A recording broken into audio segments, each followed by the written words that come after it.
നാലേ, കൊള്ളരുതാത്തവനെ സഹിച്ചുകൂടാത്തതും എനിക്കിഷ്ടായി. എന്ന് പറഞ്ഞാൽ സഭയ്ക്കകത്ത് കൊള്ളരുതാത്തവനെ നീ അകറ്റി നിർത്തി.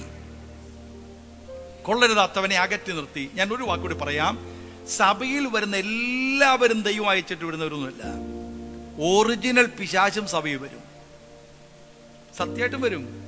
നിങ്ങൾ ഓർക്കുന്ന സഭയ്ക്കകത്തിരിക്കുന്ന എല്ലാവരും വിശുദ്ധന്മാരാന്ന് ചുമ്മാതാ. സഭയ്ക്കകത്തിരിക്കുന്നതിനകത്ത് ഒറിജിനൽ പിശാചുണ്ടെന്നല്ല, ഒന്നാതിന് ചുരിദാർ ഇട്ട പിശാചുണ്ട്, അല്ലെങ്കിൽ ഒന്നാതിനം പാൻറ്റും ഷർട്ടും ഇട്ട പിശാചുണ്ട്. നമ്മൾ ഓർക്കുന്ന ഇല്ലെന്നാ. കർത്താവായ യേശുക്രിസ്തു ഒരാലയത്തിൽ ചെന്നെന്ന്, ഒരാലയത്തിൽ ചെന്നു 18 വർഷം കൊണ്ട് ഒരു അമ്മച്ചി ആലയത്തിൽ വരുന്നുണ്ടായിരുന്നു. എത്ര വർഷം കൊണ്ടാ? ഈ 18 വർഷം അമ്മച്ചിയുടെ പിശാച് വന്നുകൊണ്ടിരുന്നു. കണ്ടുണ്ടോ? 18ാമത്തെ വർഷം യേശു അവിടെ ചെന്നു. യേശു ചെന്നപ്പോൾ ഈ അമ്മച്ചി കൂനിയിരിക്കുക. പെട്ടെന്ന് യേശു പറഞ്ഞു, നീ വരട്ടെ. ഉടനെ പരീശന്മാർ ഇറങ്ങി വന്നിട്ട് പറയാ, ശബത്ത് നാളിൽ ഇത് ചെയ്യാൻ എന്താ അധികാരം? അപ്പൊ യേശു ചോദിച്ചു, കഴിഞ്ഞ 18 വർഷമായിട്ട് ഇവളെ ബന്ധിച്ചിരുന്ന ബാധയെ ഞാൻ ഒഴിവാക്കേണ്ടതില്ലയോ? അപ്പൊ ഈ 18 വർഷവും അമ്മാമയും ആലയത്തിൽ വരും, ഈ ബാധയും ആലയത്തിൽ വരും. കണ്ടോ? അമ്മാമയും പാട്ടുപാടും, ബാധയും പാട്ടുപാടും. അമ്മാമ അന്യഭാഷ പറയും, ബാധ അന്യഭാഷ പറയും. അമ്മാമയും തുള്ളും, ബാധയും തുള്ളും. യഥാർത്ഥ ക്രിസ്തുവിനെ അറിഞ്ഞ മക്കൾ ആരാധിക്കുന്നിടത്താണ് സംഭവം ഇത്. യേശു വന്നപ്പോഴേ അമ്മാമയും ബാധയും ഒന്നിച്ചിരിപ്പുണ്ട്. അപ്പൊ യേശുവിന് മനസ്സിലായി, അമ്മാമയാള് പാപമാ, അമ്മാമയെ കൂടി കുഴപ്പമൊക്കെ കാണിക്കുന്ന ബാധയാ, അങ്ങ് ഇറക്കിയേക്കാം. ആലയത്തിനകത്ത് ഒറിജിനൽ സാധനം വരും കേട്ടോ. അത് തിരിച്ചറിയണം. അതവിടെ വായിക്കുന്ന, കൊള്ളരുതാത്തവനെ നീ തിരിച്ചറിഞ്ഞു. അതിനെ അപ്പസ്തോല പ്രവൃത്തിയുടെ ഉദാഹരണം പറയാം. സബീറയും അനന്യാസും ആലയത്തിലേക്ക് വരിക. പത്രോസ്ലീഗ ആലയത്തിൽ ഇരിക്കുക. ഇവർ വരിക. ഇവരെ ആലയത്തിലേക്ക് വിട്ടവൻ പിശാചാട്ടോ. ആരാധനയ്ക്ക് വരാതെ മുടങ്ങിയിരുന്ന പുള്ളികളെ പറഞ്ഞു വിട്ടത് പിശാച. നീ ചെല്ലാൻ പറഞ്ഞു. അപ്പോൾ ഇവർ പറഞ്ഞു, അങ്ങനെ പോകാൻ പറ്റൂല, പോണമെങ്കിൽ എല്ലാം വിറ്റ് അവിടെ കൊണ്ട് കൊടുക്കണമെന്നാണ് പറഞ്ഞേക്കുന്നത്. അപ്പോൾ പിശാച് പറഞ്ഞു, എല്ലാം കൊടുക്കൊന്നും വേണ്ട, പകുതി പൂത്തി വെച്ചേച്ച് ബാക്കി കൊണ്ടുകൊള്ളാൻ പറഞ്ഞു. അങ്ങനെ അച്ചായൻ ആദ്യം പോയി ഒരു കെട്ടുപണമായിട്ട്. അച്ചായൻ ചെന്നപ്പോഴേ പത്രോസ് ഉപദേശി, ഉദാഹരണം പറയാ, വന്നു എന്നാ പറയാ, അന്വേഷറിയാ ഉപദേശി, ഇതിരിക്കട്ടെ നോക്കിയപ്പോ ഒരു കെട്ടുപണം വാങ്ങിച്ച് മേശ വെച്ച് സ്തോത്രം ഗ്ലോറി ഹല്ലേലൂയ. ആരാധന പറഞ്ഞു. ദൈവമക്കളെ, ഒരു പുതിയ വിശ്വാസി സഭ വന്നിട്ടുണ്ട്. നല്ല മനുഷ്യൻ. കാരണം ഈ പത്രോസ്വദേശിക്ക് അറിയാം നല്ല കെട്ടാ കിട്ടിയേക്കുന്നത്. ഉടനെ പറയും, നമ്മുടെ സഭയിൽ ഒരു സെക്രട്ടറിയുടെ കുറവുണ്ടായിരുന്നു, ഈ പുള്ളിയെ സെക്രട്ടറി ആക്കാം. പുള്ളി സെക്രട്ടറി. ഇച്ചിരി കഴിഞ്ഞപ്പോൾ അമ്മാമ്മ വരിക, സബീര കൊച്ചമ്മ. അമ്മാമ്മയെ സഹോദരിമാരെ സെക്രട്ടറി ആക്കി. അച്ചായൻ സഹോദരന്മാരുടെ വിഭാഗത്തിൽ സഭയുടെ സെക്രട്ടറി, അമ്മാമ്മ സഹോദരിമാരുടെ സെക്രട്ടറി. പത്രോസ് സ്വദേശി സന്തോഷത്തോടെ ഇങ്ങനെ ഇരിക്കുമ്പോഴേ അച്ചായൻ അമ്മാമ്മ പതുക്കെ പരിപാടി തുടങ്ങി. അച്ചായൻ ഇങ്ങനെ ഇരിക്കുമ്പോൾ ഉപദേശി പറഞ്ഞു, നമുക്ക് അടുത്ത മാസം 3 ദിവസം ഉപവാസ പ്രാർത്ഥന. അവിടെ പത്രോസ് ഈ അനന്യാസ് അച്ചായൻ പറഞ്ഞു, 3 ദിവസം ഉപവാസ പ്രാർത്ഥന വേണ്ട, അവധി കിട്ടും. 3 ദിവസം ആകെ ഉള്ളത് 1 ദിവസം മതി. ഉപവാസ പ്രാർത്ഥന എണ്ണം കുറഞ്ഞു. സഹോദരിമാരെ കൂട്ടായ്മ അമ്മച്ചി പറഞ്ഞു, അനന്യാസിന്റെ ഭാര്യ സബീറ കൊച്ചമ്മ പറഞ്ഞു, എല്ലാ ആഴ്ചയിലും എന്തിനീ പ്രാർത്ഥന, നമുക്ക് എന്തെല്ലാം ജോലിയുണ്ട്, വല്ലപ്പോഴും മതി. ആത്മീകം പതുക്കെ തണുത്തു. ഇത് കാഴ്ചപ്പാടുള്ള ഉപദേശിയാണെങ്കിൽ കൊണ്ടുവരുമ്പോഴേ പറയും, നീ കൊണ്ടുവന്നേക്കുന്ന എന്താന്ന് ചോദിക്കും. പത്രോസ് ചോദിച്ചു, അനന്യാസേ, പരിശുദ്ധയാത്മാവിന് നേരെ വ്യാജം കാണിപ്പാൻ നിന്റെ ഹൃദയത്തെ സാത്താൻ കവർന്നത് എന്ത്? അതാ കാഴ്ചപ്പാട്. ഒരു സഭയിൽ ഒരു വ്യക്തി വരുമ്പോൾ കാഴ്ചപ്പാടുണ്ടാകണം. ഒരു വ്യക്തി സഭയ്ക്കകത്ത് വന്നാൽ മതി മക്കളെ സഭ തകർക്കാൻ, സഭ ഇല്ലാതാക്കാൻ. കാഴ്ചപ്പാട് വേണം. ഇവിടെ കണ്ടോ, ഈ എഫെസോസ് സഭയ്ക്ക് ഒരു പ്രത്യേകത ഉണ്ടായിരുന്നു. കൊള്ളരുതാത്തവനെ ആ സഭ സഹിച്ചില്ല, കൊള്ളരുതാത്തവനെ തിരിച്ചറിഞ്ഞു. അടുത്ത വാക്കുകൂടി അവിടെ എഴുതിയിട്ടുണ്ട്, അപ്പസ്തോലന്മാരല്ലായിരിക്കെ അങ്ങനെ അവകാശപ്പെടുന്നത് പരീക്ഷിച്ചിട്ട് കള്ളന്മാരെന്ന് സഭ കണ്ടു. എന്ന് പറഞ്ഞാൽ ശുശ്രൂഷയിൽ നിർത്തുവാൻ കൊള്ളാത്തവരെ മാറ്റി നിർത്തിയ സഭയായിരുന്നു ഏത് സഭ? എഫെസോസ് സഭ. കാണുന്നവർ മൊത്തം അപ്പസ്തോലന്മാരായി മാറി. ആ സഭ എതിർത്തു. ആറാമത്, കർത്താവിന്റെ നാമനിമിത്തം അവർ പലത് സഹിച്ചു. ഏത് സഭ? എഫെസോസ് സഭ. കർത്താവിന് വേണ്ടി സഹിച്ചു. അടികൊണ്ടോ കൊണ്ടു, പഴികേട്ടോ കേട്ടു, സഹിച്ചു. അടുത്തത്, അവർ തളർന്നുപോയില്ല. അവർ തളർന്നുപോയില്ല. എട്ടാമത്, ഒരു പ്രത്യേകതയുണ്ടായി. നിക്കോല്യവരുടെ നടപ്പ് അവർ പകച്ചു. എന്താ പകച്ചത്? നിക്കോല്യവരുടെ നടപ്പ് അവർ പകച്ചു. എന്താ നിക്കോലിവർ എന്ന് പറഞ്ഞാൽ? ഈ നിക്കോലിവർ എന്ന് പറയുന്നത് രണ്ടു വാക്കുകൾ ചേർന്ന ഒരു പ്രയോഗമാണ് നിക്കോലിവർ. ഒന്ന് നിക്കോ, രണ്ട് ലാവോസ്. നിക്കോ, ലാവോസ്, ഇത് രണ്ടു പദം. നിക്കോ എന്ന വാക്കിന്റെ അർത്ഥം കീഴമർത്തുക.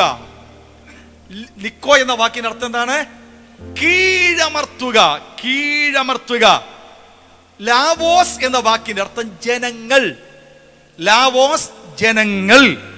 അർത്ഥം ജനങ്ങളെ കീഴ്പ്പെടുത്തുക എന്ന് പറഞ്ഞാൽ തങ്ങൾ പറയുന്നത് ജനങ്ങളുടെ മേൽ അടിച്ചേൽപ്പിച്ച് അവരെ കൊണ്ട് അത് ചെയ്യിക്കുക എന്ന് പറഞ്ഞാൽ അടിമപ്പണി ചെയ്യിക്കുക.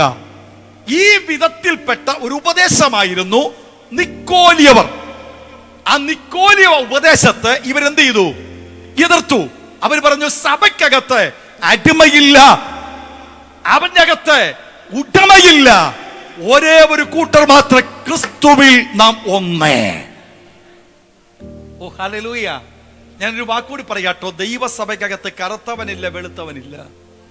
ദൈവസഭയ്ക്കകത്ത് പണക്കാരനില്ല, പാവപ്പെട്ടവനില്ല. ക്രിസ്തുവിൽ നാമെല്ലാം ഒന്നാ. ക്രിസ്തുവിൽ നാമെല്ലാം ഒന്നാ. നമ്മുടെ ഒക്കെ ചിന്ത വരേണ്ടത് എങ്ങനെയാ? നമ്മള് സഭയിലെ ഈ കുടുംബ പ്രാർത്ഥന വെക്കുമ്പോൾ, ഞാൻ സാധാരണ സഭ പറയാട്ടോ, കുടുംബ പ്രാർത്ഥന വെക്കുമ്പോഴേ പണക്കാരന്റെ വീട്ടിലാണ് എല്ലാവരും ചെല്ലും, എല്ലാവരും ഭക്ഷണം കഴിക്കും. ഒരു പാവപ്പെട്ടവന്റെ വീട്ടിലേക്ക് യോഗം വെച്ചാൽ പണക്കാരൻ വരുന്നത് കുറവാണ്, ഇനി വന്നാൽ തന്നെ പറയും ഇന്ന് എനിക്ക് ഉപവാസാന്ന് പറയും. കാര്യം പാവപ്പെട്ടവൻ വെച്ചു കൊടുക്കുന്ന കഴിക്കാൻ അവൻ അത്ര ഇഷ്ടപ്പെടില്ല. മക്കളെ, ഞാൻ പറയാം, ദൈവസഭയ്ക്കകത്ത് പണക്കാരനും പാവപ്പെട്ടവനും ഇല്ല, ഉന്നത ജാതി താണ ജാതിയില്ല. ക്രിസ്തുവിൽ നാമെല്ലാം ഒന്നാ. ക്രിസ്തുവിൽ നാമെല്ലാം ഒന്നാ. അതിൽ വ്യത്യാസമില്ല. എനിക്കൊരു ആക്സിഡന്റ് വന്നപ്പോഴേ എനിക്ക് ബ്ലഡ് വേണമായിരുന്നു. പക്ഷെ എൻ്റെ പപ്പ ഭയങ്കര ജാതി സ്പിരിറ്റുള്ള വ്യക്തിയായിരുന്നു. ജാതി സ്പിരിറ്റ് ഞങ്ങൾക്ക് ഒരു പ്രത്യേകതയുണ്ട്. ഞങ്ങളുടെ കുലത്തിൽ നിന്ന് മാത്രമേ കല്യാണം കഴിക്കാവൂ, ഞങ്ങളുടെ കുലത്തിൽപ്പെട്ടവരെ വീട്ടിലെ ഭക്ഷണം കഴിക്കാവൂ, ഞങ്ങളുടെ കുലത്തിലുള്ളവരെ കയ്യിൽ നിന്ന് എന്ത് നന്മയും സ്വീകരിക്കാവൂ. ഒരു ബ്ലഡ് പോലും സ്വീകരിക്കണമെങ്കിൽ ഞങ്ങളുടെ കുലത്തിൽപ്പെട്ടവരെന്നെ വാങ്ങിക്കാവൂ. അങ്ങനത്തെ ഒരു പ്രത്യേക കുലമായിരുന്നു ഞങ്ങളുടേത്. അപ്പൊ എനിക്ക് ആക്സിഡന്റ് വന്നപ്പോഴേ രക്തം വേണം. ഈ രക്തം തരാനായിട്ട് വന്നവരെ ആരെയും പപ്പ സമ്മതിക്കാതെ ഞങ്ങളുടെ കുലത്തിൽപ്പെട്ട വ്യക്തിയുടെ രക്തം തന്നെ വേണമെന്ന് പറഞ്ഞ് എൻ്റെ മേൽ രക്തം കയറ്റിയ പുള്ളിയാ എൻ്റെ പപ്പ. വന്നവരെല്ലാം മാറ്റി നിർത്തിയിട്ട് പറ്റിയതാ. പക്ഷെ ഇന്ന് ഞാനുണ്ടല്ലോ, യേശുവിനെ കണ്ടതുകൊണ്ട് ഏറ്റവും ഞാൻ സന്തോഷിക്കുന്നത്, ഒരു കുലത്തെയും ഞാൻ അംഗീകരിക്കത്തില്ല, ഒരു കൂട്ടരെ ഞാൻ നോക്കത്തില്ല. ക്രിസ്തുവിൽ സർവരും ഒന്നെന്ന ചിന്ത എനിക്കുണ്ട്. എല്ലാവരും തഴഞ്ഞു കളഞ്ഞവരെ ഇന്ന് എനിക്ക് യേശുവിന്റെ നാമത്തിൽ ഇഷ്ടമാണ്. ഞാൻ ഏറ്റവും ലോകം വെറുത്തവന്റെ കൂടെ പോയി ഭക്ഷണം കഴിക്കും. ഞാൻ മെഡിക്കൽ കോളേജിലെ ഒരു ശുശ്രൂഷാമുഖത്ത് ഒരു രോഗിക്ക് വേണ്ടി പ്രാർത്ഥിക്കാൻ ചെന്നു. അവിടെ അനു എന്ന് പറഞ്ഞൊരു ഡോക്ടർ ഉണ്ടായിരുന്നു. ഈ ഡോക്ടർ വിളിച്ചിട്ടാണ് ഞാൻ പ്രാർത്ഥിക്കാൻ ചെന്നത്. കാരണം അവർ ചികിത്സയ്ക്ക് ആയിരിക്കുന്ന ഒരു രോഗി വളരെയധികം അവശതയായിപ്പം ഒന്ന് പ്രാർത്ഥിക്കാൻ വേണ്ടി വിളിച്ചതാ. ഞാൻ എങ്ങനെ പണ്ട് വർഷങ്ങളായി ആ മെഡിക്കൽ കോളേജിലേക്ക് കയറി ചെല്ലുമ്പോഴേ നമ്മുടെ ഇന്ന് ക്യാൻസറിലേക്ക് പോകുന്ന ആ മെയിൻ വഴിയുടെ അവിടെ നിന്ന് അല്പം മുന്നോട്ട് റൈറ്റ് സൈഡിലുള്ള ആ കെട്ടിടത്തിൽ കൂടി അന്ന് ആൾക്കാർ കയറിക്കൊണ്ടിരുന്നത്. ഞാൻ അതിലെ കയറാൻ വേണ്ടി ചെല്ലുമ്പോൾ ഈ ഡോക്ടറോട് കൂടെയുള്ള ഒരു അകത്ത്, അവിടെ ക്ലാസ്സാണ്, അതിൻ്റെ അകത്ത് നിൽക്കുക. ഞാനത് കാണുന്നില്ല. ഞാൻ കയറി ചെല്ലുമ്പോഴേ ഒരു ധർമ്മക്കാരൻ കാലിലൊക്കെ കെട്ടൊക്കെ ആയിട്ട് അവിടെ താഴെ ഇരിപ്പുണ്ട്. ഈ താഴെ ഇരുന്ന പുള്ളിക്കാരൻ എന്നോട് ധർമ്മം ചോദിച്ചു. ഞാൻ പ്രാർത്ഥിക്കാനാണ് കയറി ചെല്ലുന്നത്. ധർമ്മം ചോദിച്ചപ്പോഴേ ഞാൻ വാസ്തവത്തിൽ എൻ്റെ കയ്യിൽ നിന്ന് എടുത്തു കൊടുത്താൽ മതി. പക്ഷെ അന്ന് എന്തോ എനിക്ക് തോന്നി ആ വ്യക്തിയോട് ഒരല്പം സംസാരിക്കണം. ചീച്ചയൊക്കെ ഉണ്ട്, ദേഹമൊക്കെ അഴുക്കായിട്ടിരിക്കുക. ഞാൻ ആ വ്യക്തി ഇരിക്കുന്നിടത്ത് ഞാനങ്ങ് ഒന്ന് ഇരുന്നിട്ട് പ്രായംചെന്ന മനുഷ്യനാ, ഞാൻ ആ വ്യക്തിയോട് സംസാരിക്കാൻ തുടങ്ങി. ആദ്യം എൻ്റെ കയ്യിൽ നിന്ന് ഒരല്പം പൈസ എടുത്ത് പാത്രത്തിൽ ഇട്ടിട്ട് ഞാൻ ആ വ്യക്തിയോട് സംസാരിക്കാൻ തുടങ്ങി. സംസാരിച്ച് ആ വ്യക്തിയെ യേശുവിനെ കുറിച്ച് ഞാൻ പറഞ്ഞു കൊടുത്തു. ഇതെല്ലാം ഈ ഡോക്ടർ അകത്ത് കേട്ടോണ്ടിരിക്കുക. ഡോക്ടർ കത്തോലിക്കക്കാരിയായിരുന്നു, കേട്ടോണ്ടിരിക്കുക. അവസാനം ഈ വ്യക്തിക്ക് വേണ്ടി ഞാൻ അവിടെ നിന്ന് പ്രാർത്ഥിച്ചെല്ലാം കഴിഞ്ഞിട്ട് ഞാൻ അകത്തേക്ക് കയറിപ്പോയി. ഈ ഡോക്ടറെ കൂടെ നിന്ന വളരെയധികം ജാതികമായി ജീവിക്കുന്ന 2 ഡോക്ടർമാരുണ്ടായിരുന്നു. ഞാൻ ഈ ചെയ്ത പ്രവൃത്തി ഇവർ കണ്ടെന്ന് ഞാൻ അറിഞ്ഞില്ല. ഞാൻ പ്രാർത്ഥിച്ചിട്ട് അകത്ത് കയറി ചെന്നപ്പോഴേ ഈ 2 ജാതിക ഡോക്ടർമാരും പറഞ്ഞു, ഈ യേശുവിനെ ഞങ്ങൾക്കും വേണം. ദൈവമക്കളെ, പക്ഷെ നീ ചെയ്യുന്നത് മറ്റുള്ളവർ കാണുമോ എന്ന് നീ അറിയത്തില്ല. പക്ഷെ നീ ചെയ്യുന്നത് കാണുന്ന ഒരു ദൈവമുണ്ട്. ഞാൻ പറഞ്ഞത്, ആ ധർമ്മക്കാരന്റെ ഈ ആത്മാവിന്റെയും വില സർവ്വലോകത്തേക്കാൾ വിലയാ, അല്ലേ? ഒരു സാധാ മനുഷ്യന്റെ ആത്മാവിന്റെ വിലയ്ക്കും സ്വർഗത്തിൽ വിലയുണ്ട്. ഒരു ഉന്നതന്റെ വിലയും സാധാരണക്കാരന്റെ ആത്മാവിന്റെ വിലയും ഒന്ന് തന്നെയാ. അതുകൊണ്ട് ഞാൻ പറയട്ടെ, ക്രിസ്തുവിൽ നാം എല്ലാം ഒന്നായിരിക്കണം. അവിടെ ജാതിയില്ല, മതമില്ല, വർഗമില്ല, വർണ്ണമില്ല. ക്രിസ്തുവിൽ നാം ഒന്നായിരിക്കണം. അതിനെ എതിർക്കുന്ന കൂട്ടരെ ശാസിച്ച സഭയായിരുന്നു ഏത് സഭ? എഫെസോസ് സഭ. എന്നാൽ ഈ സഭയ്ക്കൊരു ദോഷം ഉണ്ടായിരുന്നു. 8 ഗുണം ഈ സഭയ്ക്കുണ്ടായിരുന്നു. പക്ഷെ ഈ സഭയ്ക്കൊരു ദോഷം ഉണ്ടായിരുന്നു. അവിടെ എഴുതിയിട്ടുണ്ട്, നിര്യാദ്യ സ്നേഹം വിട്ടുകളഞ്ഞു. മക്കളെ, നിര്യാദ്യ സ്നേഹം വിട്ടുകളഞ്ഞു എന്ന കുറവ് നിന്നെ കുറിച്ച് പറയാനുണ്ട്. വിവാഹ സമയത്തുള്ള സ്നേഹം ജീവിതത്തിന്റെ അവസാനം വരെ ഉണ്ടായിരിക്കണം. ഞാനിങ്ങനെ പറയാറുണ്ടേ, കല്യാണം കഴിക്കുന്നവർ കരിമ്പ് തിന്നുന്ന പോലെ തിന്നണം. വിവാഹ ജീവിതം അങ്ങനെ കരിമ്പ് തിന്നുന്ന പോലെ. അതെങ്ങനെയാ? നമ്മൾ തിന്നുന്ന പോലെ ഒന്നുമല്ല. ഇനി ഞാൻ പറയുന്ന പോലെ കരിമ്പ് തിന്നണം. നമ്മൾ സാധാരണ കരിമ്പ് കിട്ടിക്കഴിഞ്ഞാൽ ആദ്യം തിന്നുന്നത് അതിന്റെ മൂട് ഭാഗം, നല്ല കട്ടിയുള്ള മധുരമുള്ള ഭാഗം. കല്യാണം കഴിച്ചാൽ ആദ്യത്തെ 2 ആഴ്ച എന്തൊരു സ്നേഹമെന്നറിയാവോ, എന്തൊരു സന്തോഷ. വിളിക്കുന്ന വിളി പൊന്നെ, ചക്കരെ, മുത്തേ, വിളിയോട് വിളിയാ. അങ്ങോട്ട് തിരിച്ചും വിളിക്കുന്നതാ. 1 മാസത്തേക്ക് എന്തൊരു സ്നേഹമാ. കിട്ടിയ പൈസ എല്ലാം തീർന്നു കഴിയുമ്പോൾ പൊന്നുവിളി തീർന്നു. കയ്യിൽ പരുവക്കേട് വന്നു തുടങ്ങിയപ്പം പൊന്നുവിളി തീർന്നു. ആ വിളി പതുക്കെ മാറി, കരിമ്പിന്റെ മൂട് മാറിയിട്ട് മേപ്പോട്ട് നിന്ന് അവസാനം പ്രായം ചെല്ലുമ്പോൾ അങ്ങ് മണ്ട ചവർപ്പായി കിടക്കുന്ന ഇത് തിന്നുന്ന പോലെ. ഞാൻ ഒരിക്കൽ ട്രെയിൻ യാത്ര ചെയ്തപ്പോഴേ എൻ്റെ ട്രെയിൻ സീറ്റിന്റെ തൊട്ടപ്പുറത്ത് 2 പേരിരിപ്പുണ്ട്, ഒരു അപ്പച്ചനും അമ്മച്ചിയും. അവയിൽ ആകെ ഒരാപ്പിളേ ഉള്ളൂ, കത്തിയാണ് ഇല്ല, ഒരാപ്പിളേ ഉള്ളൂ. 2 പേർക്കും തിന്നുകയും ചെയ്യണം. ഞാൻ ഇപ്പുറത്ത് ഇരിപ്പുണ്ട്. ഞാൻ നോക്കിയപ്പോ കണ്ട കാഴ്ചയാ. അപ്പച്ചൻ ആപ്പിളിന്റെ ഇവളെ കൊടുത്ത് പറയാ, നീ തിന്നടി. അവർ പറയാ, നിങ്ങൾ തിന്നേ. അങ്ങനെ പറയാ, നീ തിന്നേ. അവർ പറയാ, നിങ്ങൾ തിന്നേ. അങ്ങോട്ടും ഇങ്ങോട്ടും ആപ്പിൾ ഇട്ട് തട്ടുക. അവസാനം ഞാൻ കണ്ട കാഴ്ച, അപ്പച്ചനൊരു കടി, അമ്മച്ചൊരു കടി, അപ്പച്ചൊരു കടി, അമ്മച്ചൊരു കടി. ഇതാണ് കരിമ്പ് തീറ്റയുടെ ആദ്യം. അവർ മേളിൽ നിന്ന് താഴേക്ക് വന്നപ്പോൾ നല്ല മധുരം. ഇന്ന് പലരും ഉണ്ടല്ലോ, കല്യാണം കഴിക്കുന്ന ആദ്യ മാസം എന്തൊരു സ്നേഹമാ. അവസാനം വരുമ്പോൾ അപ്പൻ ഒരു വീട്ടിൽ, അമ്മയൊരു വീട്ടിൽ. 2ഉം അങ്ങോട്ടും ഇങ്ങോട്ടും കണ്ടാ മിണ്ടൂല്ല. ഞാൻ ഒരിക്കലും വീട്ടിലെ പ്രശ്നം തീർക്കാൻ ചെന്നപ്പോഴറിഞ്ഞത്, അപ്പൻ അമ്മയുടെ മുറിയിലേക്ക് വരാതിരിക്കാൻ വേണ്ടി മേശ വെച്ചേക്കുക. വന്നാ ഉടനെ വഴക്കം, മേളമാ, പ്രശ്നമാ. എൻ്റെ പൊന്നുമക്കളെ, കുടുംബജീവിതത്തിൽ സ്നേഹം എന്നത് ആദ്യ സ്നേഹം അവസാനം വരെ ഉണ്ടായിരിക്കണം. നമ്മുടെ കർത്താവായ യേശു കൊതിക്കുന്നത് സഭയിൽ വിശ്വാസികളുടെ സ്നേഹവും അതായിരിക്കണം. സഭയോടുള്ള സ്നേഹവും അതായിരിക്കണം. ഞാൻ ഒന്നുകൂടി പറയാം, സഭയെക്കുറിച്ചൊരു ഹൃദയവേദന ഓരോ വിശ്വാസിക്കും ഉണ്ടാകണം. എൻ്റെ സഭ, ഞങ്ങളുടെ സഭ, നമ്മുടെ സഭ എന്ന ചിന്തയുണ്ടെങ്കിൽ ആ സഭയെ പിശാച് തൊടത്തില്ല. Price the Lord. ആദ്യ സ്നേഹം വിട്ടുകളഞ്ഞു എന്ന കുറവ് നിന്നെ കുറിച്ച് പറയാനുണ്ട്. ഞാൻ ചോദിക്കട്ടെ, വിവാഹം നാളിലെ സ്നേഹം പോലെ, ക്രിസ്തു സഭയെ സ്നേഹിച്ച പോലെ ഒരു സ്നേഹമാണ് ദൈവം ആഗ്രഹിക്കുന്നത്. സഭയിൽ വിശ്വാസികൾ പരസ്പരം സ്നേഹത്തിലായിരിക്കണം. ആ സ്നേഹത്തിന് ഏറ്റക്കുറച്ചിൽ വരാൻ പാടില്ല. ഇതിന്റെ ആദ്യ സ്നേഹം വിട്ടുകളഞ്ഞു എന്നൊരു കുറവ് നിന്നെക്കുറിച്ച് പറവാനുണ്ട്. അപ്പൊ എഫെസോസ് സഭയിൽ 8 ഗുണവുമുണ്ട്. എന്തുണ്ട്? ഒരു കുറ്റമുണ്ട്. ആ കുറ്റം കേട്ട് കർത്താവ് ഒരു പ്രബോധനം കൊടുത്തു. നീ ഏതിൽ നിന്ന് വീണുവെന്നോർത്ത് എഴുന്നേൽക്കണം. നീ മാനസാന്തരപ്പെടണം. എന്ത് ചെയ്യണം? നീ മാനസാന്തരപ്പെടണം. ഇതിനകത്ത് മാനസാന്തരപ്പെട്ടവരാരൊക്കെ ഉണ്ടെന്ന് കൈവയ്ക്കുകയെ? വിശ്വാസികളിൽ മാനസാന്തരപ്പെട്ടവർ കൈവയ്ക്കുകയെ? മാനസാന്തരപ്പെട്ടവർ. മാനസാന്തരപ്പെട്ടവെന്ന് പറഞ്ഞാൽ ഇതില്ലേ? സ്നാനപ്പെട്ടവർ കൈവയ്ക്കുകയെ?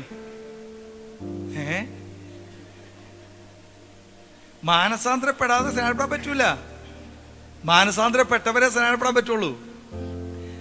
ഇനി അടുത്ത് ചോദിച്ചാൽ ഇനിയൊക്കെ ഉള്ളു കൈപോക്കും. അതുകൊണ്ട് അങ്ങോട്ട് പോകുന്നില്ല. മാനസാന്തരം എന്ന് പറയുന്നത് 8 കാര്യം ചെയ്യണം.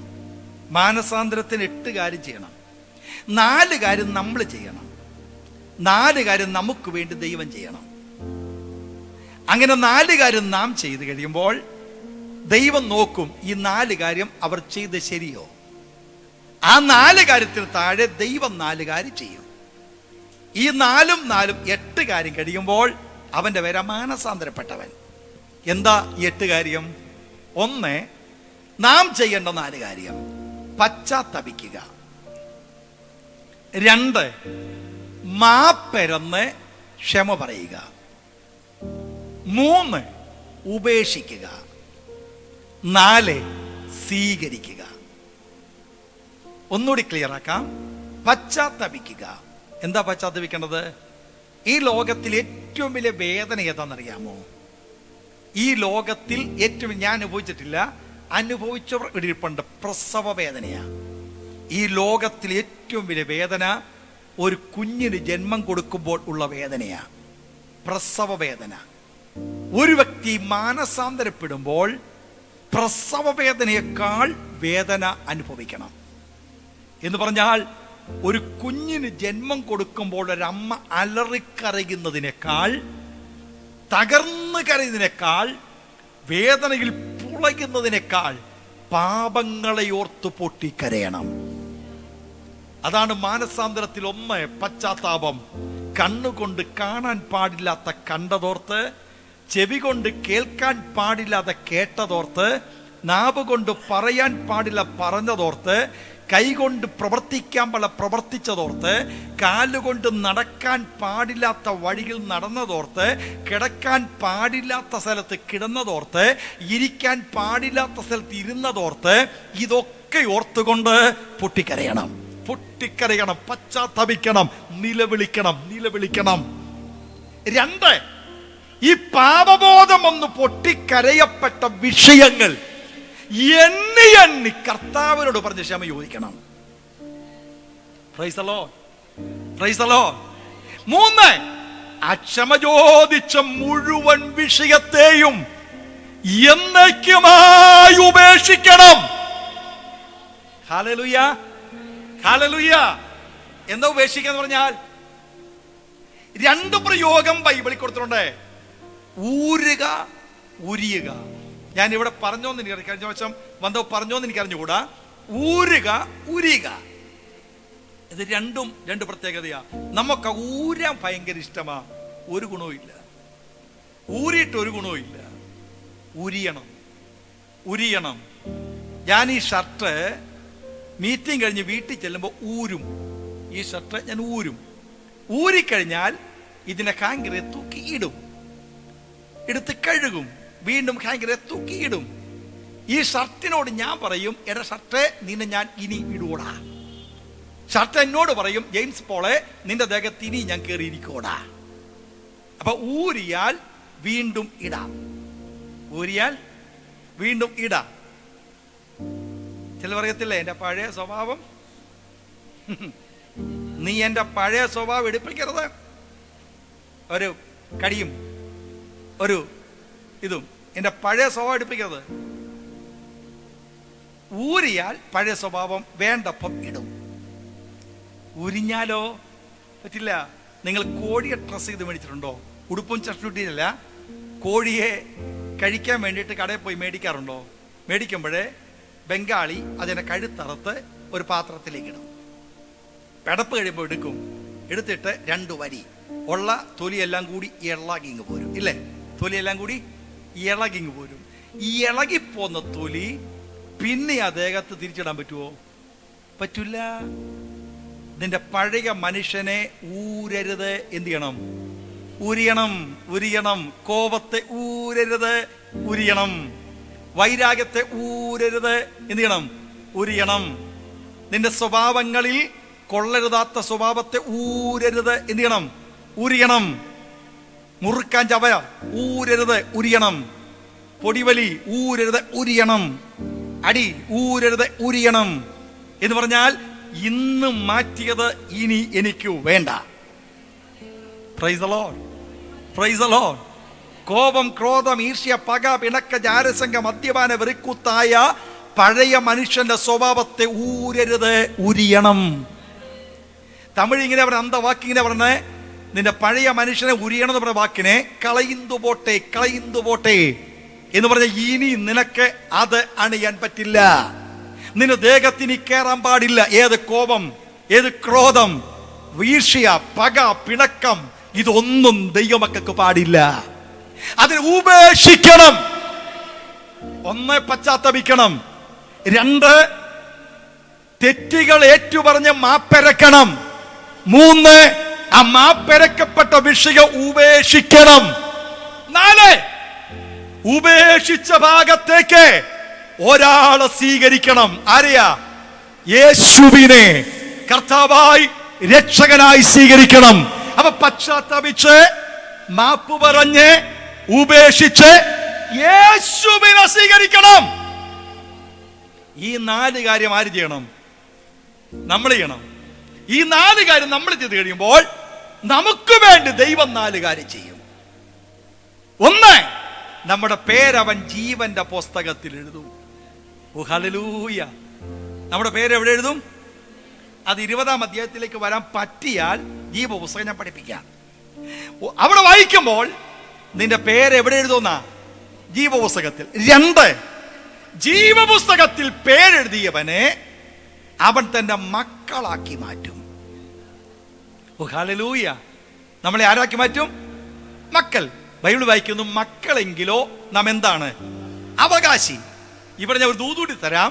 നീ മക്കളെങ്കിൽ നിനക്ക് എന്തുണ്ട്? എന്താ അവകാശം? ദൈവത്തോട് നീ എന്തു ചോദിച്ചാലും ദൈവം നിനക്കത് തന്നിരിക്കും.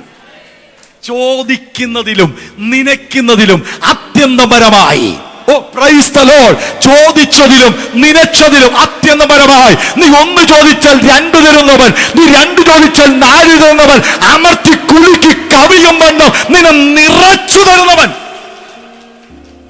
സ്തോത്രം. മക്കളാക്കി തരും, മക്കളാക്കി തരും. അടുത്തത്, മക്കളെങ്കിലോ അവകാശികൾ, ഇല്ലേ? മക്കളാക്കും. 1, നിന്റെ പേര് ജീവന്റെ പുസ്തകത്തിൽ എഴുതും. 2, നിന്റെ മക്കളാക്കും. 3, നിനക്കവൻ സ്വർഗീയ പൗരത്വം തന്നാദരിക്കും. സ്വർഗത്തിലെ പൗരത്വം തന്നെ ആദരിക്കും. നിന്റെ പേരിൽ സ്വർഗത്തിൽ പൗരത്വം കിട്ടണമെങ്കിൽ നീ മാനസാന്തരപ്പെടണം. സ്വർഗീയ പൗരന് പ്രത്യേകതയുണ്ട്. അമേരിക്കൻ പൗരൻ ഇവിടെ വന്നിട്ട് പോലീസ് കസ്റ്റഡിയിലായാൽ, അവനെ ഉപദ്രവിച്ചാൽ അമേരിക്ക ഇന്ത്യയോട് ചോദ്യം ചെയ്യും. കാര്യം അമേരിക്കൻ പൗരനെ തൊടാൻ ഇന്ത്യക്ക് അവകാശമില്ല, അമേരിക്കയുടെ അനുവാദമില്ലാതെ. അങ്ങനെയാണെങ്കിൽ ലോകത്തിലെ മാഞ്ഞു പോകുന്ന രാജ്യങ്ങൾക്ക് ഈ അധികാരമുണ്ടെങ്കിൽ, മാറാത്ത രാജ്യത്തിന് ഉടമയായ ക്രിസ്തു നമുക്ക് തരുന്ന അവകാശമാണ് സ്വർഗീയ പൗരത്വം. ആ പൗരത്വം നമ്മുടെ മേൽ തന്നു കഴിഞ്ഞുണ്ടല്ലോ, നമ്മെ തൊടുന്നവൻ അനുഭവിക്കും. അവന്റെ കണ്ണിലെ കൃഷ്ണമണിയായി നമ്മെ സൂക്ഷിക്കുക ദൈവം നമ്മെ സ്വർഗീയ പൗരന്മാരാക്കും. 4, നമ്മെ പരിശുദ്ധയാത്മാവിൽ മുദ്ര ചെയ്യും. Hallelujah, hallelujah. നമ്മെ പരിശുദ്ധയാത്മാവിൽ മുദ്ര ചെയ്യും. അപ്പൊ 1, നമ്മെ സ്വർഗീയ ദൈവം ജീവപുസ്തകത്തിൽ പേരെഴുതി സ്വർഗത്തിന് മുത്താക്കി മാറ്റും. 2, ജീവപുസ്തകത്തിൽ പേരെഴുതിയവരെ മക്കളാക്കി മാറ്റി അവകാശമായ സ്വർഗീയ പൗരത്വം തരും. നമ്മുടെ മേൽ പരിശുദ്ധയാത്മാവിനെ മുദ്ര ചെയ്യും. ഇതാണ് മാനസാന്തരം. ഇതാണെന്ത്? ബൈബിളിൽ ഒരു മാനസാന്തരപ്പെട്ടവൻ പ്രത്യേകിച്ചെടുത്ത് പറയുന്നുണ്ട്, സക്കായി ഇല്ലേ? സക്കായി ക്രിസ്തുവിനെ കണ്ടപ്പോഴേ അവന്റെ കുറവുകൾ മൊത്തം ഏറ്റു പറഞ്ഞു. ഇതാ മാനസാന്തരം. അപ്പൊ യേശു പറയാണ്, നീ ഏതിൽ നിന്ന് വീണുവെന്നറിഞ്ഞ് എന്ത് ചെയ്യണം? ആദ്യത്തെ പ്രവൃത്തി ചെയ്യുക എന്ന് പറഞ്ഞാൽ മാനസാന്തരപ്പെടുക.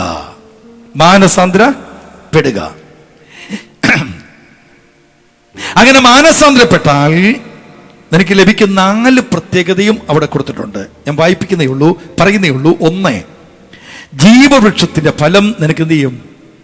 തിന്മാൻ കിട്ടും. ജീവവൃക്ഷത്തിന്റെ ഫലം തിന്മാൻ കിട്ടും. ഉൽപ്പത്തി പുസ്തകത്തിൽ ഏദനിൽ ദൈവം കൊടുത്ത ജീവവൃക്ഷഫലം, സഹസ്രാബ്ദ ഭൂമിയിൽ ദൈവം തരുന്ന ജീവവൃക്ഷഫലം, ദൈവ പർദീസയിൽ കർത്താവ് ഒരുക്കുന്ന ജീവവൃക്ഷഫലം, 3 സ്വർഗത്തിൽ നമുക്ക് ലഭിക്കുന്ന ജീവവൃക്ഷഫലം. അതുകൊണ്ട് ഈ വൃക്ഷഫലം ലഭിക്കണമെങ്കിൽ നാം മാനസാന്തരപ്പെടണം. ഒന്നാമത്തെ സഭയായ എഫെസോസ് സഭയിൽ 8 ഗുണമുണ്ടായിരുന്നു. പക്ഷെ എന്തുണ്ടായിരുന്നു? ഒരു ദോഷം. ഈ ഒരു ദോഷം 8 ഗുണത്തെയും തകർത്ത് കളഞ്ഞു. മക്കളെ, നമ്മുടെ ജീവിതത്തിൽ എത്ര ഗുണമുണ്ടെങ്കിലും ഒരു ദോഷം വന്നാൽ മതി സർവനാശത്തിന് കാരണമാകാൻ. അതുകൊണ്ട് ഓർക്കണം, എൻ്റെ ജീവിതത്തിൽ, എൻ്റെ കുടുംബത്തിൽ, എൻ്റെ സഭയിൽ ഒരു കുറവും ഞാൻ വരുത്തത്തില്ല. ദൈവത്തെ മറന്നൊരു ജീവിതം ഞാനേ നയിക്കുക ഇല്ല. രണ്ടാമത്തെ സഭ സ്മുർന്ന സഭ, സ്മുർന്നയുടെ സഭ.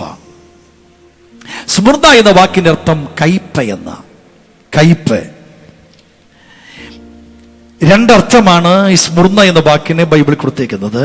1 കയ്പ്, 2 മീറ് അഥവാ മൂര്. ഈ 2 അർത്ഥമാണ് സ്മുർന്ന എന്ന വാക്കിനെ. മൂര് എന്ന് പറയുന്നത് സുഗന്ധവർഗമാണ്.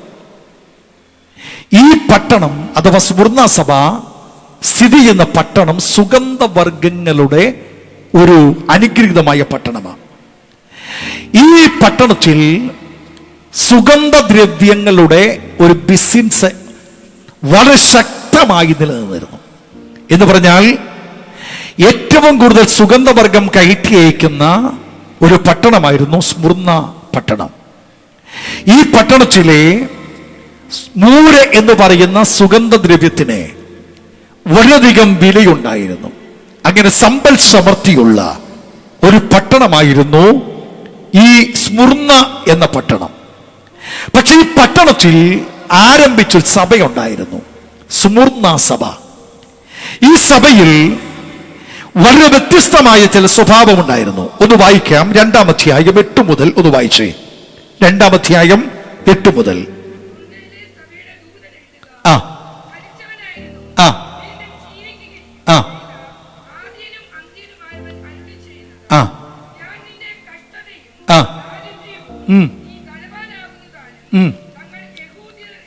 ശ്രദ്ധിക്കണേ, മരിച്ചവനായിരുന്നു വീണ്ടും ജീവിച്ചവൻ.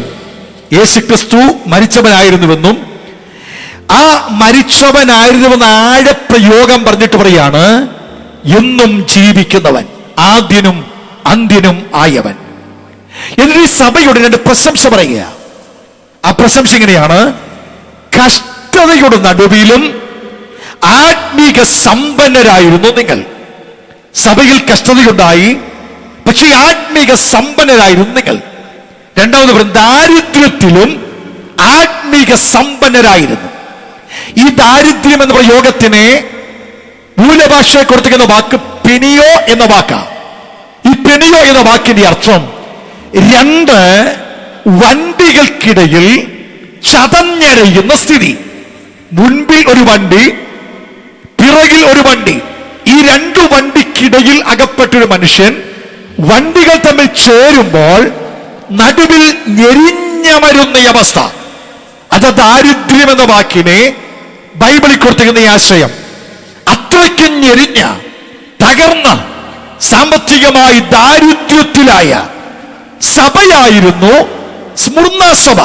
പക്ഷെ അവർ ദാരിദ്ര്യത്തിൽ ഞെരിഞ്ഞവരാണെങ്കിലും ആത്മീയത്തിൽ അവർ സമ്പന്നരായിരുന്നു. എന്ന് പറഞ്ഞാൽ പട്ടിണി കിടന്നിട്ടും അവർ ദൈവത്തെ മറന്നില്ല. ജീവിതത്തിൽ രോഗം വന്നിട്ടും അവർ യേശുവിനെ മറന്നില്ല. കഷ്ടത വന്നിട്ടും ദൈവത്തെ മറന്നില്ല. ഒന്നുകൂടി പറയാം, പൗലോസ് പറഞ്ഞു, കഷ്ടതയ്ക്കോ ആപത്തിനോ വാളിനോ നഗ്നതയ്ക്കോ ഒന്നിനും ദൈവത്തിന്റെ സ്നേഹത്തിന് എന്നെ പിറകോട്ട് പിടിക്കുവാൻ കഴിയത്തില്ല. മക്കളെ, ദാരിദ്ര്യം വരട്ടെ, പ്രതികൂലം വരട്ടെ, കഷ്ടത വരട്ടെ, പക്ഷെ ക്രിസ്തുവിന്റെ സ്നേഹത്തിൽ നിന്ന് പിറകോട്ട് പിടി കഴിയില്ലെങ്കിൽ ഓർപ്പിച്ചുകൊള്ളുക, നിന്റെ കഷ്ടത മാറുന്ന ഒരു ദിവസമുണ്ട്. നിന്റെ പട്ടിണി മാറുന്ന ഒരു ദിവസമുണ്ട്. നിന്റെ കണ്ണുനീർ മാറുന്ന ഒരു ദിവസമുണ്ട്. മക്കളെ, അസാധ്യങ്ങളെ സാധ്യമാക്കുന്നവനാ ദൈവം. നീ കഷ്ടതയിലാണോ, ദാരിദ്ര്യത്തിലാണോ, ഞെരുക്കത്തിലാണോ, നിന്റെ കഷ്ടതയ്ക്കൊരു പരിഹാരം ദൈവം തരും. ഒരറുതി ദൈവം വയ്ക്കും. സ്മുർണ സഭ കഷ്ടതയിലായി, എന്നാൽ ദൈവം ആ സഭയ്ക്ക് ഒരാത്മീക സമ്പന്നത കൊടുത്തു. എന്നൊന്നുകൂടി പറയാം, ദാരിദ്ര്യത്തിൽ പുകയുമ്പോഴും നീ ദൈവത്തെ മറക്കരുത്, ദൈവത്തെ കുറ്റം പറയരുത്, ദൈവത്തെ മറന്ന് നീ ജീവിക്കരുത്. അവിടെ വായിക്കുമ്പോൾ വായിക്കാൻ പറ്റി, ഞാൻ വായിപ്പിക്കുന്നില്ല. അവരെ തടവിൽ ആക്കുന്നു. സാത്താന്റെ പള്ളിക്കര ദൂഷണത്തിൽ അവർ തകർന്നു പോകാതിരിക്കുന്നു. അതിന്റെ അർത്ഥം, ജീവിതത്തിൽ എല്ലാം വന്നാലും ദൈവത്തെ മറക്കാത്തൊരു സഭയായിരുന്നു സ്മുർണ സഭ. ആ സഭയോട് ദൂത് കൊടുക്കുക, മരണപര്യന്തം നീ വിശ്വസ്തനായിരിക്കുക, എന്നാൽ ജീവന്റെ കിരീടം നീ പ്രാപിക്കും. Oh praise the lord. Be faithful unto death. മരണപര്യന്തം നീ വിശ്വസ്തനാകണം. മരിക്കേണ്ടി വന്നാലും വിശുദ്ധി വിട്ടുപോകരുത്. Price the Lord. ഈ സഭ ദൈവത്തിൽ നിന്ന് പ്രാപിച്ച ഒരു അനുഗ്രഹമായിരുന്നു ജീവകിരീടം. കിരീടം എത്രയുണ്ട്? ബൈബിളിൽ എത്ര കിരീടത്തെ കുറിച്ച് പറഞ്ഞിട്ടുണ്ട് അറിയാമോ? ബൈബിളിൽ എത്ര കിരീടത്തെ കുറിച്ച് പറഞ്ഞിട്ടുണ്ട്? എത്ര കിരീടമാ അറിയാമോ? എന്നാ എഴുതിക്കോ, അല്ലെ കേട്ടോ. 1 ജീവകിരീടം. ഇതാർക്കാ കിട്ടുന്നറിയാമോ? വിശുദ്ധന്മാർക്ക്, വിശ്വാസത്തിൽ ഉറച്ചു നിൽക്കുന്ന വിശുദ്ധന്മാർക്ക് ദൈവം കൊടുക്കുന്ന കിരീടമാണ് ജീവകിരീടം. രണ്ടാമത്തെ കിരീടം വാടാത്ത കിരീടം. ഈ വാടാത്ത കിരീടം കിട്ടുന്നത് ഓട്ടം തികച്ചവർക്ക്, കർത്താവിന് വേണ്ടി ഇറങ്ങിയിട്ട് അവസാനം വരെ ഓടിയവർക്ക്. ബിരുദം പ്രാപിക്കണമെങ്കിൽ അവസാനം വരെ ഓടണം. ഒരുത്തം മുൻപിൽ പോയി എന്ന് പറഞ്ഞ് പുറകോട്ട് പോകരുത്. അവസാനത്തോളം സഹിച്ചു നിന്ന് ഓട്ടം തികയ്ക്കുന്നവർക്ക് ലഭിക്കുന്ന കിരീടമാണ് വാടാത്ത കിരീടം. മൂന്നാമത്തെ കിരീടം പ്രശംസാ കിരീടം. ആത്മാക്കളെ നേടുന്നവർക്ക് കിട്ടുന്ന കിരീടമാണ് പ്രശംസാ കിരീടം. എന്ന് പറഞ്ഞാൽ, നീ ഒരു ആത്മാവിനെ, ഒരു വിശ്വാസിയെ കൊണ്ടുവന്നാൽ, ഒരു വ്യക്തിയെ ദൈവസഭയിൽ കൊണ്ടുവന്നാൽ അവർക്ക് ലഭിക്കുന്ന കിരീടമാണ് ഏത് കിരീടം? പ്രശംസാ കിരീടം. ചില സഭയിൽ ആള് കാണത്തില്ല. ശ്രദ്ധയുണ്ടോ? ആള് കുറവാ. അതിന് കാരണം എന്നറിയാമോ? വിശ്വാസികൾ തന്നെയാണ് ഈ ആള് കുറവിന്. അവർ പ്രാർത്ഥിക്കുന്ന ഒരു പ്രാർത്ഥന, ദൈവമേ ഞങ്ങളുടെ സഭയിൽ ആത്മാക്കളെ കൊണ്ട് നിറയ്ക്കണമേ. ആരെ കൊണ്ട് നിറയ്ക്കണമെന്ന്? ആരെ കൊണ്ട് നിറയ്ക്കണമെന്ന്? ആത്മാക്കളെ കൊണ്ട് നിറയ്ക്കണേ. ആത്മാവിനെ കാണാൻ പറ്റുമോ? ആത്മാവിനെ കാണാൻ പറ്റുമോ? കാണാൻ പറ്റുമോ? അങ്ങനെ പ്രാർത്ഥിച്ചാൽ ചത്തവന്റെ ആത്മാവെല്ലാം വന്നിരിക്കും. ആത്മാക്കളെ കൊണ്ട് നിറയ്ക്കാനല്ല, ജനങ്ങളെ കൊണ്ട് നിറയ്ക്കണം. നമ്മൾ പ്രാർത്ഥിക്കുന്നതിനാ നമ്മൾ ഓർക്കുന്നത്, ആത്മാവ് വരട്ടെ, ആത്മാക്കളെ കൊണ്ട് നിറയ്ക്കണം. ആത്മാക്കൾ കസേര ഫ്രീ ആയി കിടക്കും, എല്ലാത്തിനും ഒരു ആത്മാവ് ഇരിക്കും. അങ്ങനെ ആത്മാക്കളെ കൊണ്ട് നിറയ്ക്കേണ്ടത് ജനത്തെ കൊണ്ട് നിറയ്ക്കണം. ദേശത്തുള്ള അനേകർ ഈ ആലയത്തിൽ കടന്നു വരണം. ഞാൻ ഇങ്ങനെ വിശ്വസിക്കുന്നത്, 5 അപ്പം കൊണ്ട് 5000 പോഷിപ്പിച്ചവൻ ഈ ആലയത്തിന്റെ സ്ഥിതി മാറ്റാൻ പോവുക. ഞാൻ വിശ്വസിക്കുന്ന ഈ ആലയത്തിന്റെ സ്ഥിതി മാറ്റും. അകത്തും പുറത്തും കൊള്ളാത്തവണ്ണം ജനത്തെ കൊണ്ട് നിറച്ച് അതിരുകളെ വിശാലമാക്കാൻ കഴിയുന്ന ഒരു ദൈവത്തിന്റെ സ്നേഹം ഇതിനകത്ത് നീഴിച്ചു നിൽപ്പുണ്ട്. ചോദിച്ചതിലും നനച്ചതിലും അത്യന്തപരമായ ആനന്ദ തൈലം കൊണ്ടും നിറയ്ക്കാൻ കഴിയുന്ന ഒരു ദൈവ സാന്നിധ്യം ആത്മാവിൽ ഞാൻ കാണുകയാണ്. ഇതിനകത്ത് ആത്മാക്കൾ നിറയേണ്ടത് ജനങ്ങൾ നിറയണം. Praise the lord, praise the lord. അങ്ങനെ ജനങ്ങളെ വിശ്വാസത്തിൽ കൊണ്ടുവരുന്ന, മറ്റുള്ള ക്രിസ്തുവിലേക്ക് നേടിക്കൊണ്ടുവരുന്ന വ്യക്തികൾക്ക് കൊടുക്കുന്ന കിരീടമാണ് ഏത് കിരീടം? പ്രശംസാ കിരീടം. 4ാമത്തെ കിരീടമാണ് തേജസ്സിന്റെ കിരീടം. ഈ തേജസ്സിന്റെ കിരീടം കിട്ടണമെങ്കിൽ മാതൃകാ ജീവിതം നയിക്കണം. ഏത് ജീവിതമാ? അതിനെ കുറെ കാര്യം പറയാറുണ്ട്. തൊട്ട് വെച്ച് പറഞ്ഞാൽ, ഒരപ്പൻ അപ്പൻ്റെ ജീവിതം നയിക്കണം, ഒരമ്മ അമ്മയുടെ ജീവിതം നയിക്കണം, മക്കൾ മക്കളുടെ ജീവിതം നയിക്കണം, ഭാര്യ ഭർത്താക്കന്മാർ അവരുടെ ജീവിതം നയിക്കണം. ഒന്നുകൂടി പറയാം, കല്യാണം കഴിച്ചെന്ന് പറഞ്ഞ് അപ്പനെ അമ്മയെ ഉപേക്ഷിക്കരുത്. കല്യാണം കഴിച്ചെന്ന് അപ്പനെ അമ്മയെ ഉപേക്ഷിക്കരുത്. 2, കല്യാണം കഴിച്ച പെണ്ണു വർത്താനം പറയുമ്പോൾ അപ്പനും അമ്മയും വഴക്കുണ്ടാക്കാൻ പോകരുത്. അപ്പന്റെ സ്നേഹം അപ്പന്, അമ്മയുടെ സ്നേഹം അമ്മയ്ക്ക്, ഭാര്യയുടെ സ്നേഹം ഭാര്യയ്ക്ക്, ഭർത്താവിന്റെ സ്നേഹം ഭർത്താവിന്. ഈ ലോകത്തിലെ ഏറ്റവും വലിയ സ്നേഹം ആരുടെയാ?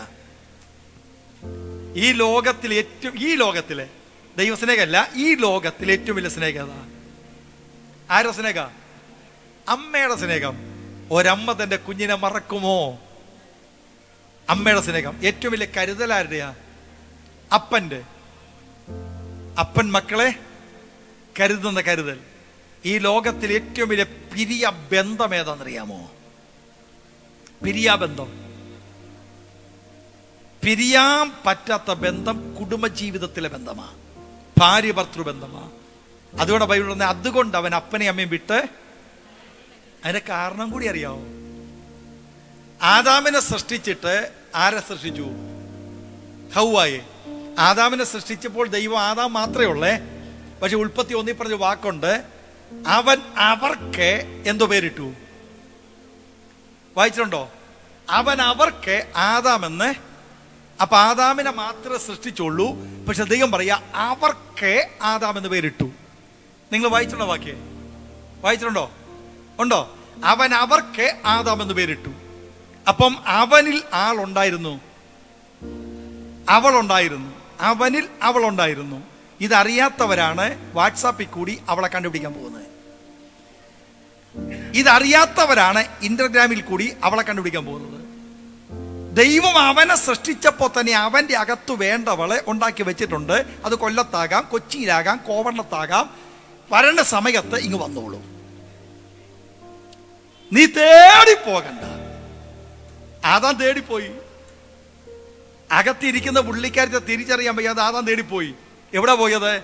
അവിടെ എഴുതിയിരിക്കുന്ന ആദാമിന്റെ മുൻപിൽ കൂടി സകല മൃഗങ്ങളെയും സകല പറവകളെയും സകലജീവികളെയും ദൈവം അയച്ചു. ആദാം അവയ്ക്ക് പേരിട്ടു. അടുത്ത വാക്കിങ്ങനെയാ, എങ്കിലും അവന് തക്കതായ തുണയെ കണ്ടുകിട്ടിയില്ല.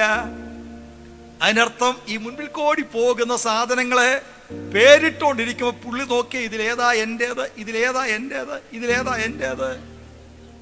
പുള്ളി നോക്കിക്കൊണ്ടിരിക്കുക. ഞാൻ ഓർക്കുകയാണ്, ആദാമിന്റെ മുൻപിൽ കൂടി ആന പോകുക. ആന പോയപ്പോൾ ആനയ്ക്ക് ആദാം പേരിട്ടു കൊമ്പനാന, ആണാന. പുറകെ വരുന്നു പിടിയാന, പെണ്ണാന. തനിക്കോ തക്കതായ തുണയെ നോക്കിക്കൊണ്ടിരിക്കുക. അപ്പൊ ആദാം ഓർത്തു, ഞാൻ വീണാലും പൊക്കിക്കൊണ്ടുപോകാൻ തുമ്പിക്കൈയുണ്ട്, നല്ല ശക്തിയുണ്ട്, കാറ്റ് കിട്ടേണ്ട സമയത്ത് വീശാൻ ചെവിയുണ്ട്. ഇവളെ കൊള്ളാം എന്റെ ഭാര്യയാക്കി എന്ന് പറഞ്ഞിരുന്നെങ്കിൽ ഇവിടെ മൊത്തം ഞങ്ങളും ഇവിടെ മൊത്തം ആനയും. ഒന്ന് ഓർത്ത് നോക്കിയ സാഹചര്യം ഒന്ന് ഓർത്ത് നോക്കിയേ, എന്തായിരിക്കും അവസ്ഥ? നിങ്ങൾ കാറ് മേടിക്കുമ്പോ എങ്ങനെ കൊണ്ടുപോകും അവള്? നിങ്ങൾ ചിന്തിച്ചു നോക്കിയേ. നിന്റെ ഭാര്യയായിട്ട് ആന. അതിന്റെ അർത്ഥം അവനെ സൃഷ്ടിച്ചപ്പോൾ തന്നെ അവനിൽ ആരുണ്ടായിരുന്നു? അവളുണ്ടായിരുന്നു. അവനെ ആദാമെന്ന് പേരിട്ടു, അവർക്ക് ആദാമെന്നും പേരിട്ടു. അവനിൽ അവളുണ്ടായിരുന്നു. ഇനി അടുത്തത്, അവന് തക്ക തുണ കിട്ടിയില്ല. ദൈവമോ അവന് തക്ക തുണ ഉണ്ടാക്കി കൊടുത്തു. അവനിൽ നിന്ന് ഉണ്ടാക്കി കൊടുത്തോടുന്ന അവനിൽ നിന്ന് ഒരസ്ഥി എടുത്തു. അവനിൽ നിന്ന് എന്തെടുത്തു? ഒരസ്ഥി. ഇവിടെ കുറേ അർത്ഥമുണ്ട് കേട്ടോ. അവനിൽ നിന്ന് ഒരസ്ഥി എടുത്തു. ഏതസ്ഥിയാ എടുത്തത്? വാരിയല്ലേ. ഈ വാരിയലിരിക്കുന്ന എവിടെയാ?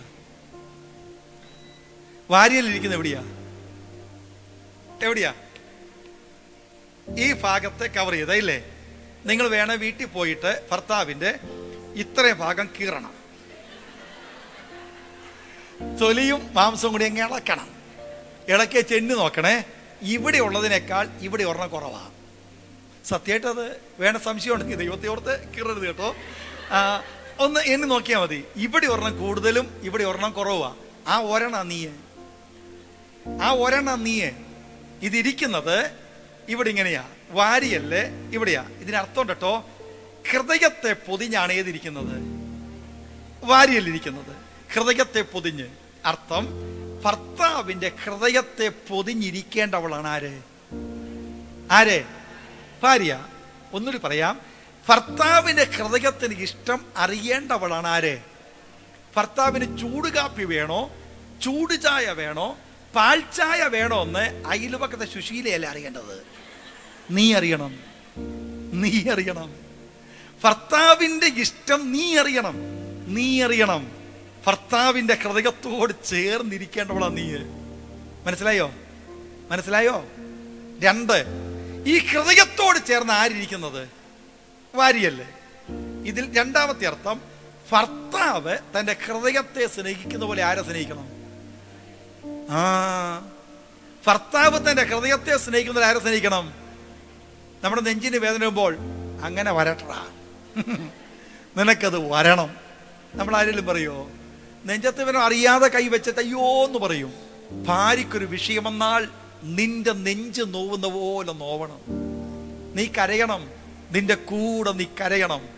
2, ഈ വാരിയൽ ഇരിക്കുന്നത് ഭുജത്തിന് കീഴില. എവിടെയാണ്? കൈയുടെ താഴെ. ഉത്തരമേ, ഭാര്യയുടെ വണ്ണം ഇത്ര, ഭർത്താവിന്റെ വണ്ണം ഇത്ര. എങ്കിലും നീ ഭർത്താവിന്റെ കൈ കീഴിരുന്നോളണം. മനസ്സിലായോ? ഭർത്താവിന്റെ തോളത്ത് കയറരുതെന്ന്, കൈയുടെ കീഴെ ഇരുന്നോളണം എന്ന് പറഞ്ഞാൽ നീ ഭർത്താവിനേക്കാൾ മേളിൽ കയറരുത്, ഭർത്താവിൽ കീഴേ. ഒന്നുകൂടി പറയാം, സ്ത്രീയുടെ തല ആരാണ്? പുരുഷൻ. പുരുഷന്റെ തല ആരാണ്?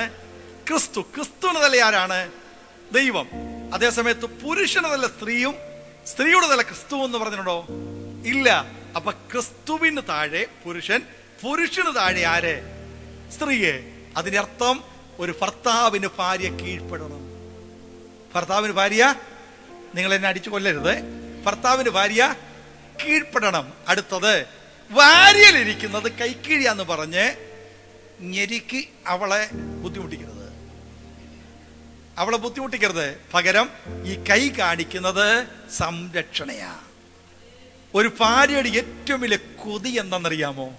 ഭർത്താവ് സുന്ദരനായിരിക്കണമെന്നല്ല, ഭർത്താവിന് ആരോഗ്യം വേണമെന്നല്ല, എന്നെ സംരക്ഷിക്കുന്ന ഒരു സംരക്ഷകനായിരിക്കണം.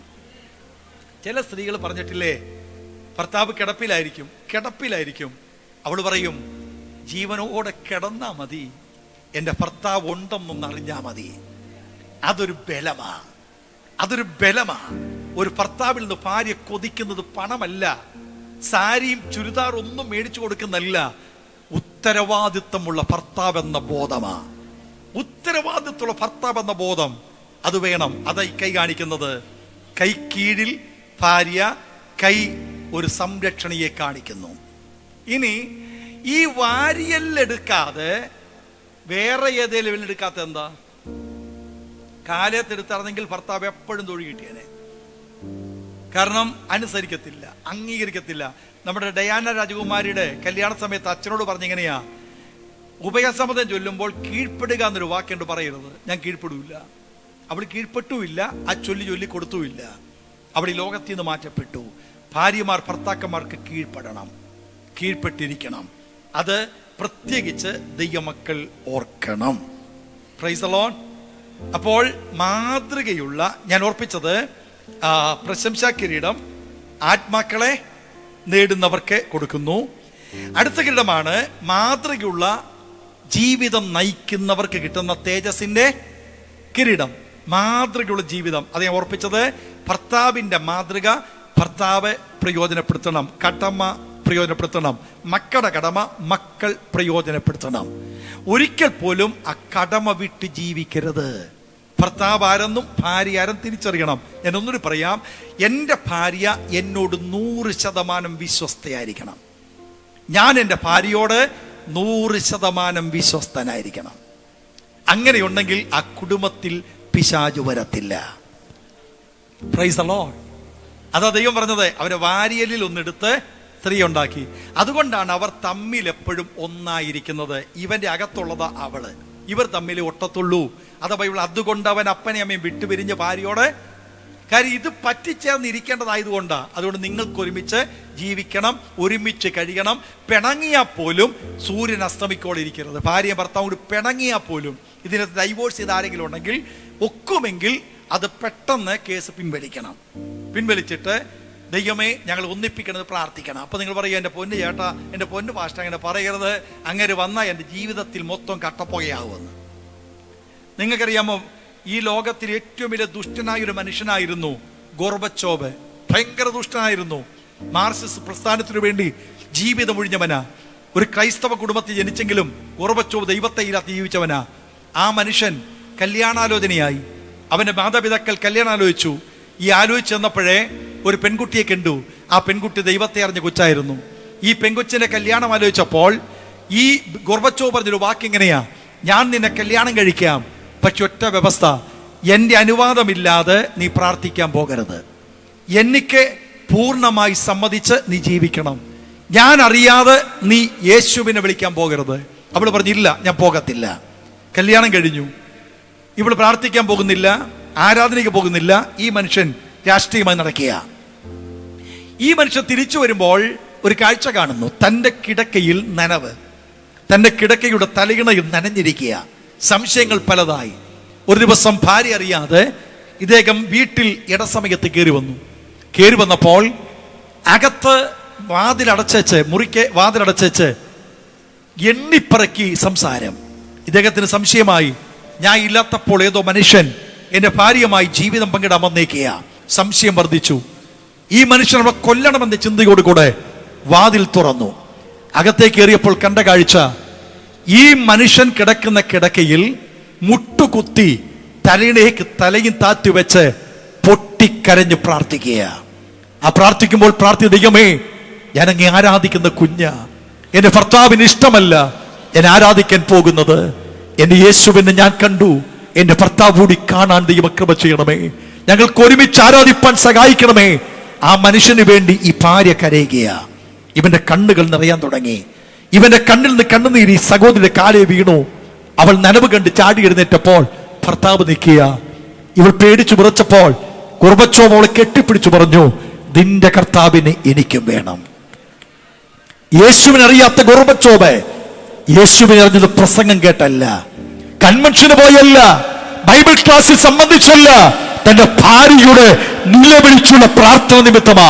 ഇന്ന് പകൽക്കാൽ ഞാൻ പറയട്ടെ, നീ കരഞ്ഞാൽ എത്ര ദുഷ്ടനായ ഭർത്താവ് ദൈവത്തെ അറിയും, ഏത് നീചനും കർത്താവിനെ അറിയും. നിന്റെ കുടുംബത്തിൽ സ്വസ്ഥത വരും, സമാധാനം വരും, ശാന്തി വരും. ഒരു മാതൃകാ ജീവിതം നിന്റെ കുടുംബത്തിൽ ഉണ്ടാകണം.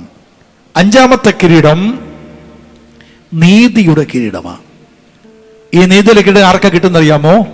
വിശ്വാസത്തിൽ ഉറച്ചു നിൽക്കുന്നവർക്ക്. വിശ്വാസത്തിൽ ഉറച്ച് നിൽക്കുന്നവർക്ക്. മൂന്നാമത്തെ സഭ പെർഗമോ സഭ. പെർഗമോ സഭയെ കുറിച്ച് അതിന്റെ അർത്ഥം വിവാഹിത എന്ന വാക്കാട്ടോ, വിവാഹിത.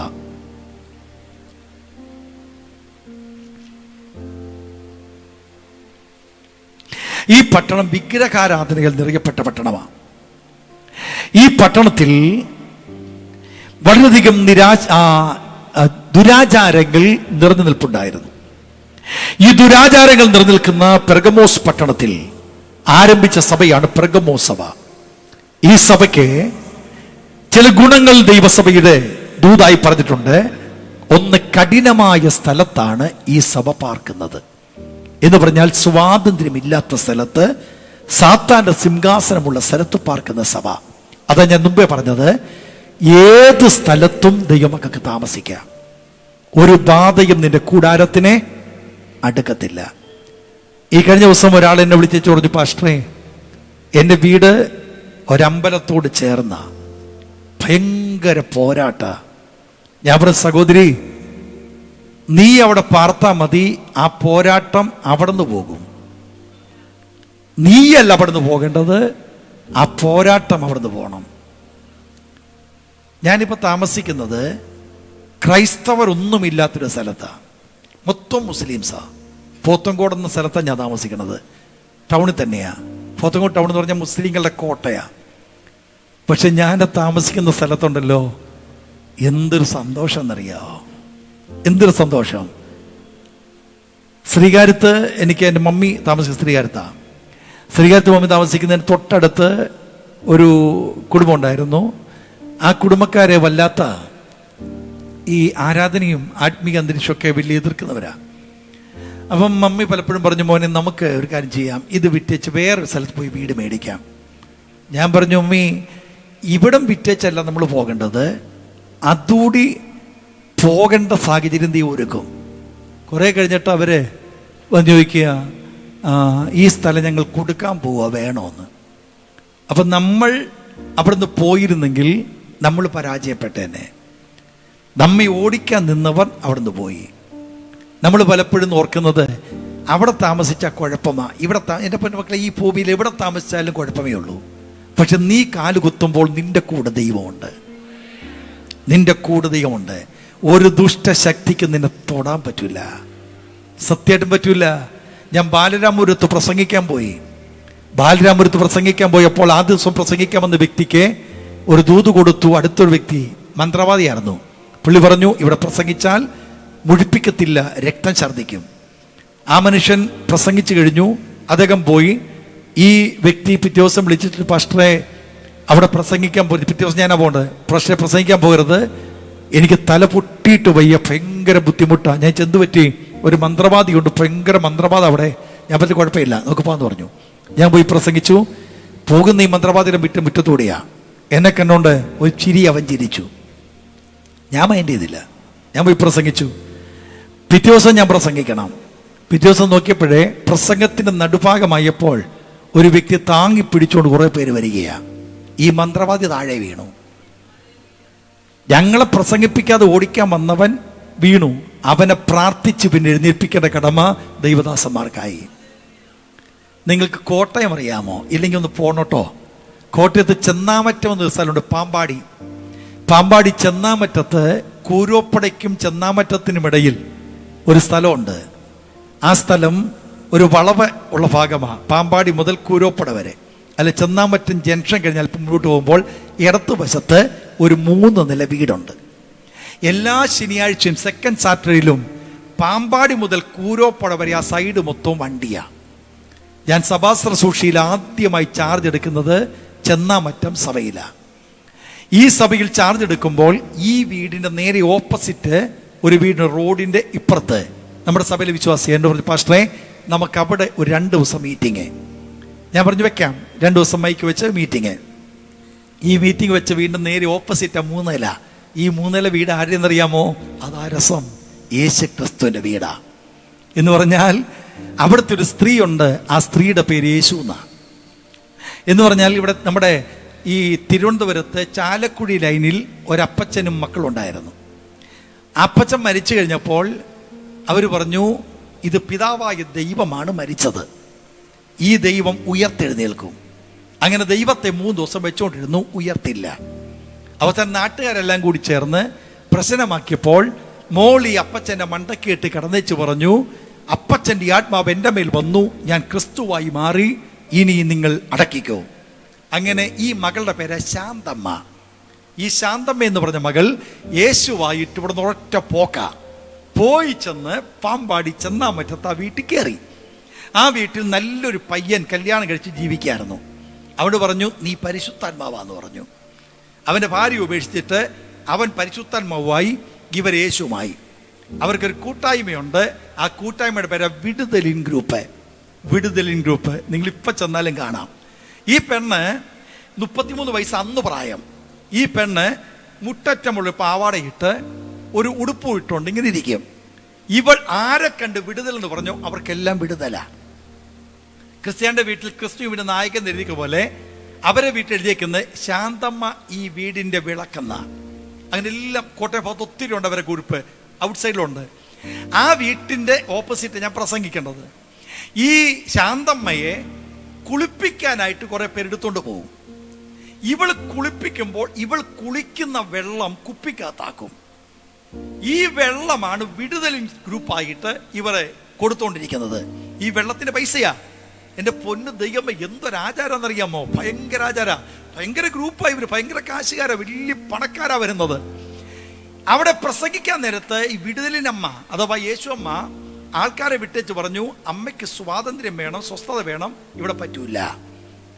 ഞാൻ പറഞ്ഞു പോയി പണി നോക്കാൻ പറഞ്ഞു. പ്രസംഗിച്ചു, എന്നെ കൊല്ലുമെന്ന് പറഞ്ഞു. ഞാൻ 2 ദിവസം പ്രസംഗിച്ചു, ഒന്നും പറ്റിയില്ല. എനിക്ക് ഛർദിലും വന്നില്ല, ഒരു കുഴപ്പം വന്നില്ല. അമ്മ അവിടെ നിന്ന് ഒരാഴ്ചത്തേക്ക് മാറേണ്ടി വന്നു. ഞാൻ അവിടെ താമസിക്കുകയും ചെയ്തു. ആ വീട്ടിലല്ല, ഓപ്പോസിറ്റ്. ഞാൻ പറഞ്ഞത്, ശത്രു നിന്റെ മുൻപിൽ മുട്ടുമടക്കും. നീ ശത്രുവിനെ കണ്ട് പേടിക്കരുത്. ചില വിഷയം വരുമ്പോൾ പാസ്റ്റർ പറയും, പാസ്റ്ററെ ഞാൻ ആ വീട് വിൽക്കാൻ പോവാ, എനിക്ക് വയ്യ പാസ്റ്റർ അവിടെ താമസിക്കാൻ. നോ, നിന്നെ പീഡിപ്പിക്കുന്നവൻ അവിടെ പോകും, നീ അവിടെ ഉറയ്ക്കും. ശത്രുക്കൾ മുൻപിലാണ് കർത്താവ് വിരുന്നൊരുക്കുന്നത്. ശത്രുവിനെ മാറ്റിയിട്ട് നിനക്ക് അവൻ വിരുന്നൊരുക്കുമെന്നല്ല, ശത്രുവിന്റെ മുൻപിൽ അവൻ നിനക്ക് വിരുന്നൊരുക്കും. അതാ ദൈവത്തിന്റെ പ്രവൃത്തി, അതാ ദൈവത്തിന്റെ പ്രവൃത്തി.